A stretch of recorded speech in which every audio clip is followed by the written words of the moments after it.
Keçən səfərki videoların birində sizlərə universitetdə istifadə etdiyim texnika ilə bağlı xatirəmi danışmışdım. Bu videomda isə sizlərə bu texnikanı necə praktikada tətbiq edə biləcəyinizi göstərəcəyim. Bu məqsədlə sizlərə birinci, heç bir plan və yaxud da hazırlıq yazı olmadan çəkib danışdığım videonu göstərəcəyim. İkinci videomda isə yazı vasitəsilə nitqimdəki sözləri necə inkişaf etdirdiyimi sizlərə göstərəcəyim. İndi isə sizlərə birinci kadrı göstərmək istəyirəm. Hello guys, look what I found. It's an English book in our supermarket. You will see these books. There's so many books in this shelf.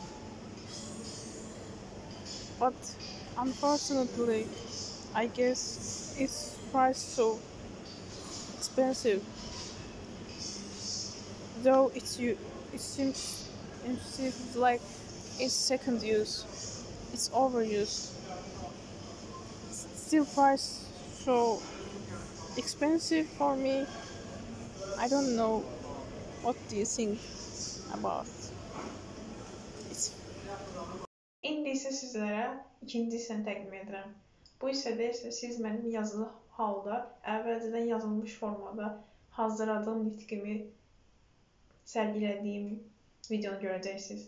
The book I show you is in English. On the contrary of native speakers, learners can face difficulties like words which are unknown for them. This can discourage some students to learn English, but there are alternatives for this kind of books. Have you ever heard MK Publication? Its book is for learners.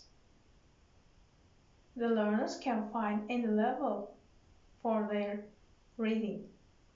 Also, with this book, you can improve your 4 skills in English. How so? This is another video's topic, so stay tuned. Videoda gördüyünüz nitqim əvvəlcədən yazılmış formadaydı. Siz bu sayədə fikirlərinizi bir yerə toplaya, onları cəmləşdirə, emal edə və daha sonra icraya çəkə bilərsiniz. Çəkdiyim videomu faydalı hesab edirsinizsə, şərh yazmağı, bəyənməyi və paylaşmağı unutmayın. Gələn videolarda görüşənədək.